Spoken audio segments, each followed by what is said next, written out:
안녕하십니까. 둔산동 동아쌤입니다. 이제 국사 교과서를 읽는 방법입니다. 이제 교과서 읽는 방법, 국사 교과서 읽는 방법 한 20가지 정도 이렇게 알려드릴 생각인데요.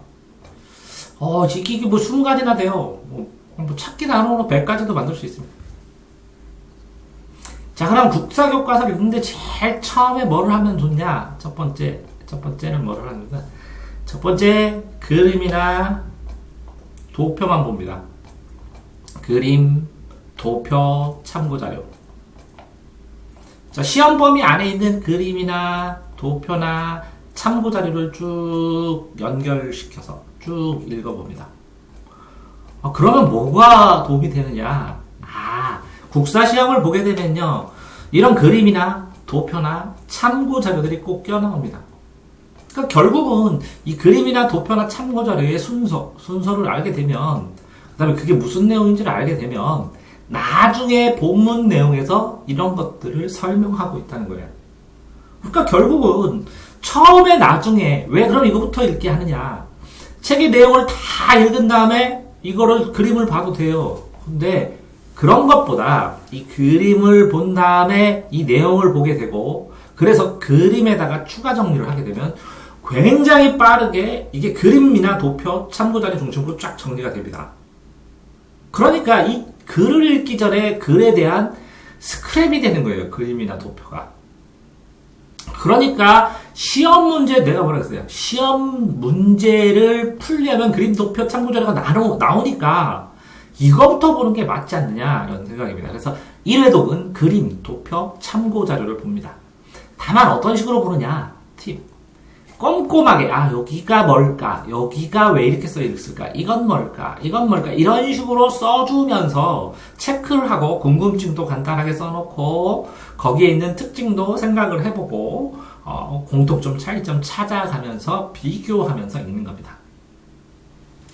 그래서 1회독을 하게 되면요, 그 다음에는 2회독인데 2회독에서 6회독, 이게 2, 3, 4, 5, 6, 7회독, 7회독까지를 뭘 하느냐? 6하원칙으로 독서하기입니다.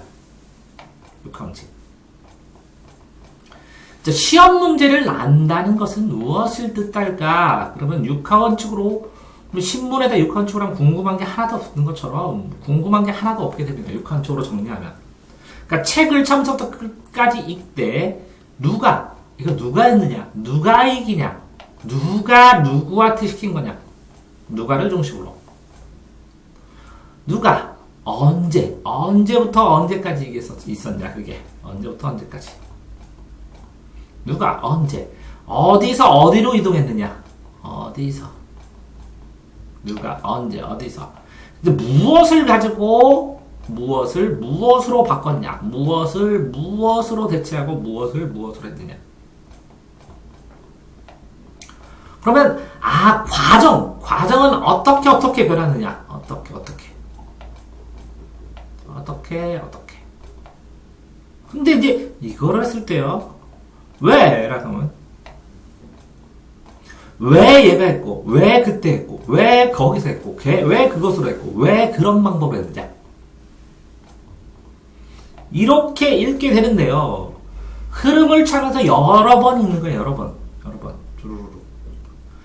누가를 중심으로, 언제를 중심으로, 어디서를 중심으로, 무엇을 중심으로, 어떻게를 중심으로, 그 왜를 중심으로. 그러면 이 7번, 6번을 읽을 수 있으니까 7회독까지 할 수 있습니다.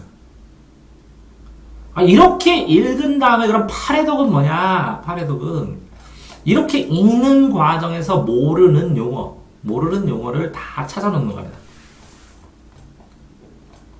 모르는 용어를 다 찾아놨는데 이 용어를 책을 이렇게 7번을, 6번을, 이거 도표까지 7번을 읽었는데도 모르면 네이버 지식백과 같은 데서 찾아봐야 됩니다.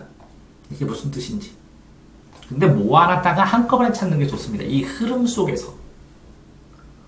그래서 이 용어를 찾고 그 용어를 검색해갖고 정리해버리면 모르는 용어까지 되는 겁니다.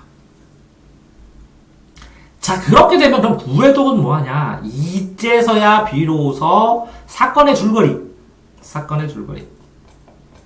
중요한 것들의 사건의 줄거리. 왜 이렇게 찾다 보면 상대적으로 더 중요한 사건의 키워드가 나옵니다. 이 키워드.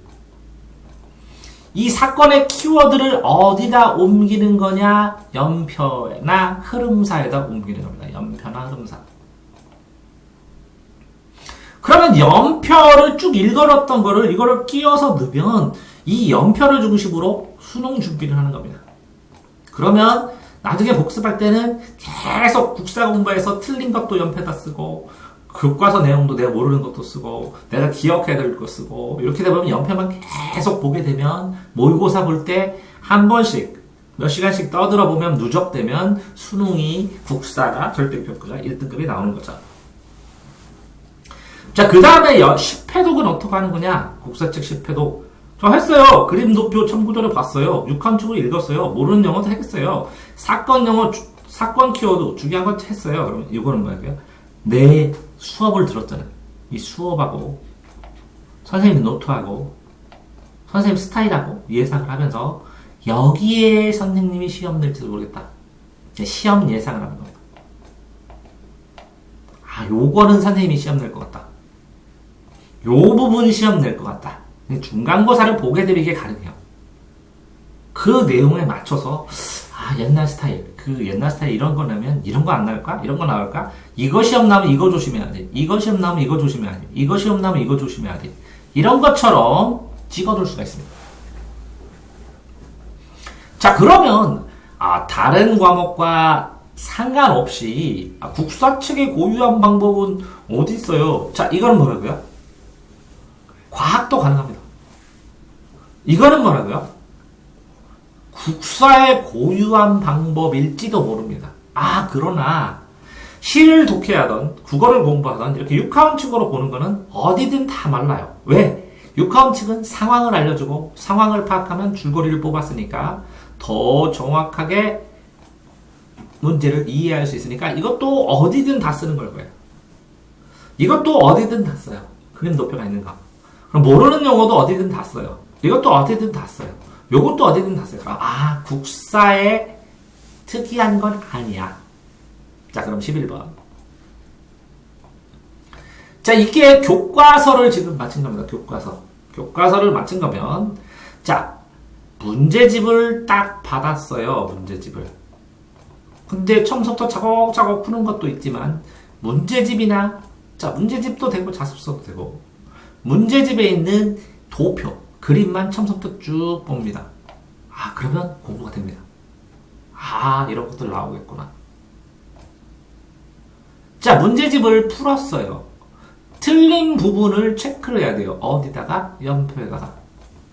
연표에다 체크를 했는데 이 틀린 부분을 모르겠어요. 그럼 뭐라고요? 거꾸로 연표에 체크한 다음에 교과서에 가서 나 이 부분 틀렸다 하고 별도의 색으로 표시를 해야 됩니다.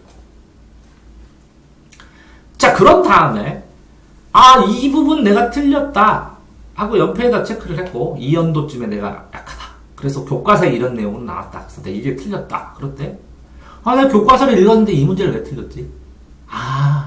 이거를 볼 때 이런 방식으로 봐야 되는데 내가 이런 방식으로 봐서 틀렸어. 이런 방식으로 봐야 되는데 이게 뭐라고요? 공부법을 디테일하게 교정하는 거예요. 틀린 문제를 보고. 자, 12번. 자, 문제집을 풀면서 해설을 봅니다. 해설. 해설을 보면 설명이 나와요. 근데 교과서의 문장과 같이 설명이 나오는데 어떤 해설에 있는 부분은 교과서에 안 나와요. 그럼 그걸 추가로 적어야 됩니다. 교과서에. 추가로 정리합니다. 요 부분 사이에 이런 일이 있었구만. 요게 이런 일은 있구만. 이렇게. 자, 13번. 자, 교과서를 봐가면 이렇게 그림이 있죠, 그림? 요 내용이 있죠? 내용을 통째로 이 그림에다 추가 정리합니다. 그럼 그림에다가 추가로 정리하면 요 교과서에 있는 요 부분은 안 봐도 돼요. 나중에 보면. 안 그런가요? 그러면 여기다가는 뭘 붙이면 돼요? 포스트잇을 붙이면 돼요. 그래서 내용을 추가로 정리하면 돼요. 이해됐어요? 그러면 여기다가 문제 풀 때 틀린 건 여기다 하고 나중에 필요한 건 요걸 다 띄워가지고 주르륵 놓으면 돼요. 그래서 한 장에다 복사해서 A4에다가 포스트잇을 이렇게 다 붙여가지고, 맞아요? 복사해서 달달달달 외워도 되고, 집에다가 벽에다가 포스트잇 다 붙여놔도 돼요. 됐나요? 그럼 포스트잇을 활용할 수 있어요. 근데 전제 조건이 뭐라고요? 이 글을 읽어도 안 읽어도 될 만큼 여기다 다 정리하면 여기만 자세히 보고 넘어가고 그러면서 뭘로 기억해요? 이미지로 기억합니다. 이미지로 기억하는데 이 이미지와 관련된 선택지나 주의할 사항은 여기다 다 쓴 거죠. 자, 14번. 자, 그러면 이렇게 쭈르륵 되는데 결과적으로는 연표도 정리하고 다 되고 그랬어요. 그러면 14번. 나중에 문제를 가보면 연표, 그림 이런 것도 다 되는데 이걸 볼 때 나는 이렇게 생각해야 되는데 이런 면도 있구나. 이렇게 달라진 시각들이 있어요. 교과서를 응용하는. 이런 문구로 쓰는 거랑 이렇게 쓰는 거랑 요거를 차이점을 다 생각해서 요 부분을 집중적으로 체크해야 돼요. 예를 들어서 서를 철폐했다. 그랬더니 문제집에는 왕권을 강화했다 이렇게 나오잖아요. 그런 것들을 찾아야 돼요. 그래서 교과서 문체다가 밑에다가 이런 걸 다 정리해야 돼요. 그래야 국사를 읽어내는 눈이 생겨요. 됐나요? 자, 15번. 자, 이렇게 해나가는데 어떤 문제가 있어요. 문제. 그 다음에 1, 2, 3, 4. 자, 이렇게 문제가 있고 1, 2, 3, 4, 5번이 있죠? 요거를 전부 다 틀린 거는 다 맞는 거로 다 고쳐야 돼요. 그런 다음에 책을 읽어서 이 6번을 6번이나 7번을 자기가 만들 수 있잖아요. 6, 7, 8번을 6번만 만들 수 있어도 이거를 통째로 다 이해하는 거예요. 이해되세요? 또 요게 책에 있는 문장 구조를 애매한 거를 살짝 바꾸잖아요. 그러면 책을 진짜 열심히 읽는 거예요. 그래서 보통 수능 볼 때 아이들이 교과서 중심으로 공부한다는 게 교과서로 시작하고 자습서, 평가문제집, 기출문제, 수특, 수완, 고난도 문제집, 그 다음에 교과서 이렇게 끝냅니다. 교과서로 최종 정리를 해요. 문장을. 그러니까 요거는 과정이고 교과서 중심으로 했죠. 이 얘기입니다. 그러면 교과서만 탈탈탈탈 완벽하게 공부한다. 그러면 몇 점 맞냐? 고등학교에서는 40점에서 60점 사이 맞습니다.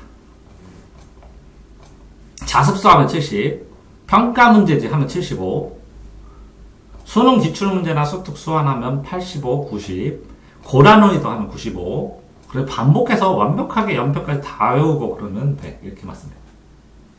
자, 그러니까 아이들이 교과서 중심으로 하는 건 맞는데 문제는 이렇게 문제 푸는 것 자체도 교과서를 중심으로 정리하기 위해서 문제 푸는 거거든요. 교과서에다 정리하고.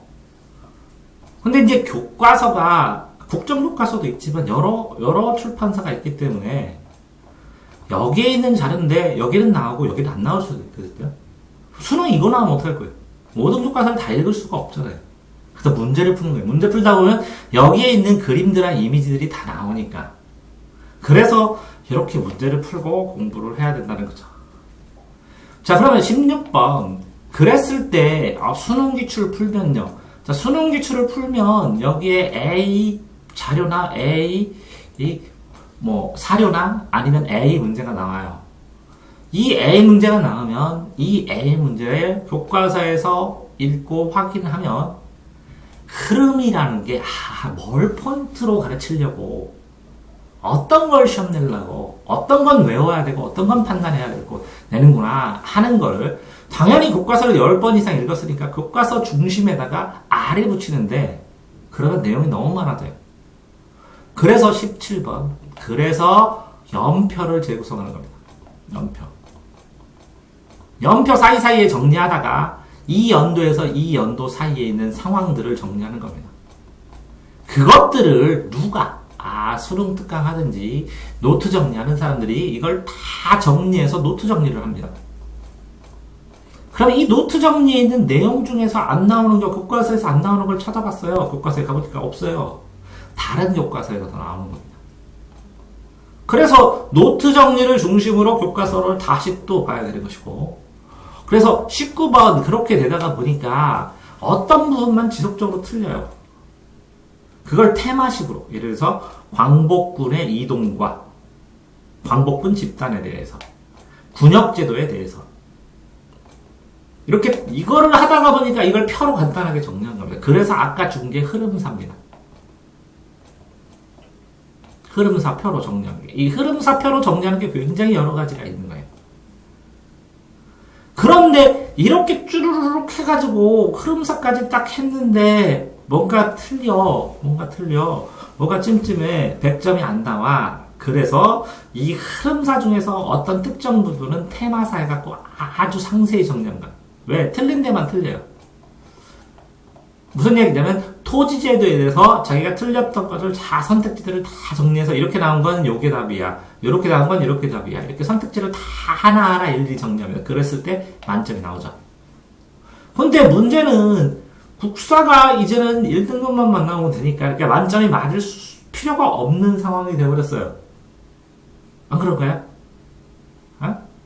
그래서 이 노트 정리, 흐름사, 테마사를 그냥 프린트에서 어디서 프린트 찾은 걸로 해버리고 한 연표 정도 수준까지만 돼도 1등급은 들어간다는. 여기는 1등급에서 만점 사이에요. 그러면 아이들이 그러면 2등급 나오고 3등급 나는 건 왜 그러냐? 문제집에서 해설을 추가 정리만 하면 3등급을 돌파하거든요. 요걸 정리하고 문제 있는 걸 정리하고 요 해석 과정을 보고 이렇게 선택지하고 그래야 2등급 요 정도면 2등급이 나오고 이렇게 해서 선택지 하나를 더 많고 이렇게 사이에서 정리해서 수능 중심으로 정리해야 1등급이 나와요. 자 그러면 이 문제집 전에 이 앞에 있는 건 뭐냐? 4등급이에요. 여기까지 4등급. 사건 키워드 정리하고 시험 준비 조금 한다. 그럼 4등급이에요. 그러니까 아들이 보통 그렇죠. 한 5등급에서 3등급 사이를 요걸로만 하고 끝내죠. 자, 근데 어쨌든 기반이 되는 거, 출발이 되는 건 뭐예요? 교과서예요. 왜? 교과서의 장점이 뭐냐? 글의 흐름, 글로 읽을 수 있으니까 이야기를 전달하듯이 동화처럼, 영화처럼 흐름을 자신의 흐름대로 말투로 만들 수가 있는데 단어만 뜬금 나오잖아요. 그러면 그 단어와 관련된 흐름, 배경 지식을 누적해서 쌓기가 이게 제일 좋아요. 영상 매체를 보는 거는 영상이나 인강을 보는 것도 나쁘진 않지만 시간이 어마어마하게 많이 걸린다는 거예요. 근데 교과서는 흐름을 빠르게 파악을 어느 정도 할 수 있다는 거죠. 단 용어만 안다면. 그래서 흐름 정리에 좋고 두 번째는 이 교과서에 있는 이 문장이 나중에 선택지하고 유사해요. 그래서 생각하고 판단하는 연습이 돼서 좋고 교과서가. 세 번째는 이거를 뭐 정리를 특별히 뭐 하고 해도 결국은 내 머릿속에서 이해가 돼야 되니까 반복해서 읽을 때는 이해가 되고 이해를 계속 하려고 여러 번 읽다가 보니까 자연스럽게 암기가 되는데 그러니까 오래 가요 암기가. 이해를 바탕으로 암기를 하기 때문에.